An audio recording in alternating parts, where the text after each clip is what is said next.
Prismos Beauty, the prime of beauty. Shop now on prismosbeauty.com.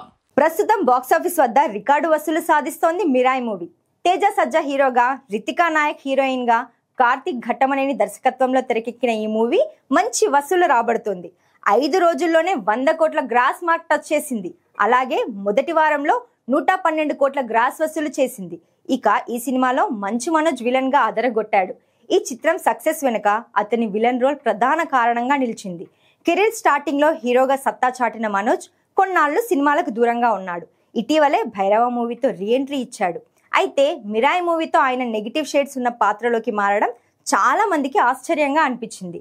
తాజాగా మనోజ్ ఒక ఇంటర్వ్యూలో చేసిన కామెంట్స్ వైరల్ అవుతున్నాయి. ఈ విలన్ నిర్ణయం వెనుక పవన్ కళ్యాణ్ సలహా ఉన్నట్టుగా చెప్పాడు. తాను పవన్ కళ్యాణ్ ను చాలా సార్లు కలిశానని, ఆ సందర్భాల్లో ఆయన నాతో నువ్వు నెగిటివ్ రోల్ చేస్తే చూడాలని ఉంది, విలన్ గా మారితే అది మామూలుగా ఉండదు, బిజీ అవుతావు, ట్రై చేయాల్సింది అని చెప్పారట. దీంతో పవన్ సలహా కారణంగా మంచు మనోజ్ విలన్ గా మారాడని చెప్పొచ్చు. ప్రజెంట్ ఈ మాటలు సోషల్ మీడియాలో వైరల్ అవుతున్నాయి. పవన్ కళ్యాణ్ మనోజ్ మధ్య మంచి అనుబంధం ఉంది. గతంలో వారి అనుబంధానికి సంబంధించిన వీడియోలు సోషల్ మీడియాలో వైరల్ అయ్యాయి.